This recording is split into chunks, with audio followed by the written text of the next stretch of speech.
प्रधानमंत्री नरेंद्र मोदी ने ट्वीट कर बताया, उन्होंने एलन मस्क से बातचीत की और तकनीक में नवाचार से जुड़े विभिन्न मुद्दों पर चर्चा की। उन्होंने बताया कि वॉशिंगटन डीसी में हुई पिछली मुलाकात के विषयों को भी दोहराएगा। पीएम मोदी ने कहा कि भारत अमेरिका के साथ तकनीकी सहयोग को और आगे बढ़ाने के लिए प्रतिबद्ध है। केंद्रीय गृह मंत्री अमित शाह ने भगवत गीता और नाट्य शास्त्र को यूनेस्को की memory of the world register में शामिल होने पर हर भारतीय को बधाई दी। उन्होंने कहा कि ये प्राचीन ग्रंथ भारत के अनमोल ज्ञान धरोहर का प्रतीक है, जो सदियों से दुनिया को रोशनी दे रही है। शाह ने प्रधानमंत्री नरेंद्र मोदी के नेतृत्व में भारत द्वारा हमारी सांस्कृतिक धरोहर को वैश्विक कल्याण के केंद्र में स्थापित करने के निरंतर प्रयासों को सराहा और इसे एक महत्वपूर्ण वैश्विक पहचान बताया। केंद्रीय विदेश राज्य मंत्री पवित्रा मरघेरिता ने मलेशिया की राजधानी कुआलालंपुर में जडी बटेक शोरूम का दौरा किया। उन्होंने बटिक कला की सराहना करते हुए इसे परंपरा और आधुनिकता का सुंदर मेल बताया। मंत्री ने कहा कि भारत और मलेशिया के बीच इस कला को लेकर सहयोग की अपार संभावनाएं हैं। दिल्ली की मुख्यमंत्री रेखा गुप्ता और पीडब्ल्यूडी मंत्री प्रवेश वर्मा ने मिंटो ब्रिज सहित प्रमुख जल भराव वाले इलाकों का निरीक्षण किया। मुख्यमंत्री ने बताया कि इस बार बरसात के दौरान जल भराव से बचने के लिए ऑटोमेटिक पंप और 24/7 ऑपरेटर तैनात किए गए। मिंटो ब्रिज में हर साल डूबती बसों की घटनाओं के बाद ये कदम उठाए गए हैं।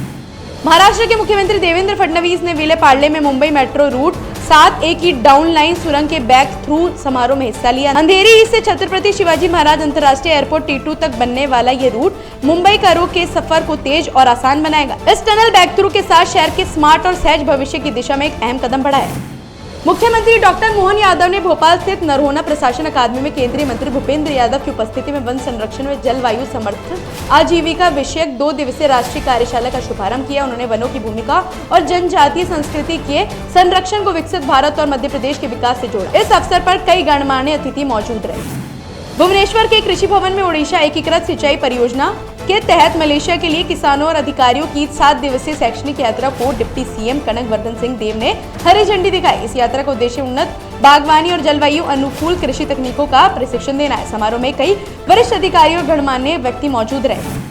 ब्राजील में आयोजित 15वीं ब्रिक्स कृषि मंत्रियों की बैठक के दौरान केंद्रीय मंत्री शिवराज सिंह चौहान ने रूसी प्रतिनिधि मंडल के साथ द्विपक्षीय बैठक की। इस मुलाकात में भारत रूस के बीच कृषि सहयोग को मजबूत देने पर चर्चा हुई। बातचीत में नवाचार, सतत विकास और उन्नत कृषि पद्धतियों पर विशेष जोर दिया गया। मुख्यमंत्री नीतीश कुमार ने पटना के जेपी गंगा पथ का आकस्मिक दौरा किया। इस दौरान उन्होंने जिला मजिस्ट्रेट और अन्य अधिकारियों के साथ आगामी एयर शो की तैयारियों का जायजा लिया। वे कार्यक्रम स्थल पर चल रही व्यवस्थाओं का मूल्यांकन करने पहुंचे थे। मुख्यमंत्री ने आयोजन की सफलता के लिए अधिकारियों को दिशा निर्देश दिए। हरियाणा के मुख्यमंत्री नायब सिंह सैनी ने कहा, लोकसभा में पेश किया गया वक्फ एक्ट बिल पूरी मुस्लिम समुदाय के लिए फायदेमंद है। हालांकि कांग्रेस ने 2013-14 में जल्दबाजी में ये बिल लाया था, जिसके कारण कई नकारात्मक प्रभाव पड़े थे। यहाँ तक कि मुस्लिम समुदाय को भी नुकसान हुआ। अब इस बिल को सही किया गया और ये मुस्लिम के लिए लाभकारी है।